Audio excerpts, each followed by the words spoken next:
दोस्तों, किसी ने बड़े ही कमाल की बात कही है, हर सपना साकार होगा अगर साथ परिवार होगा।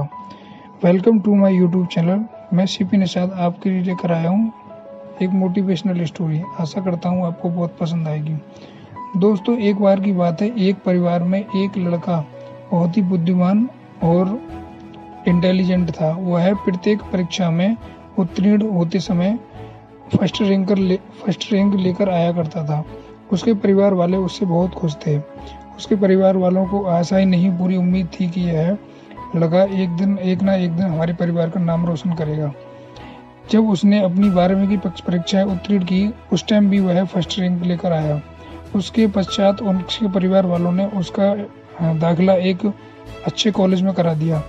वह सभी सोचते थे कि यह कॉलेज से जब भी अब जिस बार फाइनल अपना एग्जाम देकर निकलेगा, अपनी पूरी 3 साल की डिग्री लेकर निकलेगा, तो कहीं ना कहीं अच्छी जॉब हासिल करेगा या कोई गवर्नमेंट सर्वेंट के रूप में या गवर्नमेंट कोई भी जॉब प्राप्त करेगा। लेकिन जस्ट उसके अपोजिट ऐसा ना होते हुए उसके अंदर छोटी छोटी कुछ गलत आदतें आना शुरू हो गई। उसकी आदतें वहां तक पहुंच चुकी थी कि वह कुछ धूर्त और इस प्रकार के लड़कों के साथ में साथी संगति में आ गया कि वह बीड़ी, सिगरेट, गुटखा, तंबाकू, मदिरापान, बियर बार जाना, क्लब जाना इत्यादि शौक उसके अंदर आ चुके थे। वह दिन प्रतिदिन परिवार से मोह को छोड़ते हुए वह उन संगतों में पड़ता हुआ चला गया। उसके परिवार वालों ने उसे बहुत समझाने का प्रयास किया, लेकिन वह उनकी समझ न मानते हुए और वह उनको उल्टा डांट फटकार देता। आप मुझे मत समझाइए, मैं अपना भला बुरा हर तरीके से जानता हूँ। इस तरीके की वह बातें अपने परिवार वालों से कहते हुए उन्हें समझा दिया करता था, उनको डांट फटकार दिया करता था।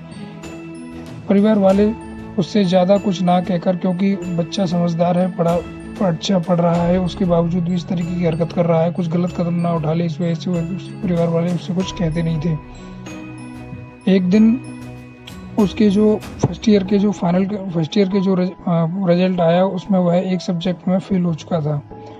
वह महसूस करने लगा कि कहीं ना कहीं मैं गलती कर रहा हूँ और गलत संगत की वजह से मुझे उसका हट जाना भी भुगतना पड़ रहा है। उसने धीरे धीरे करके सबसे मिलना जुलना, सबसे बात करना बंद कर दिया और वह एक कमरे के अंदर ही रहना उसने शुरू कर दिया। यह सिलसिला काफ़ी दिनों तक चलता रहा।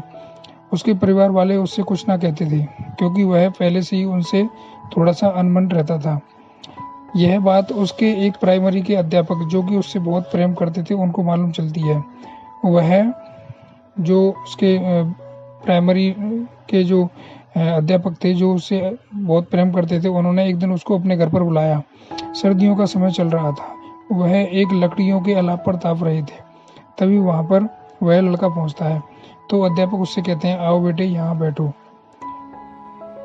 वो अध्यापक उस लड़के से पूछते हैं, आजकल तुम नजर नहीं आते हो, क्या चल रहा है, कुछ बताओ मुझे अपनी दिनचर्या के और अपनी जीवन शैली के बारे में। वह कुछ नहीं बोला, वह शांत रहा।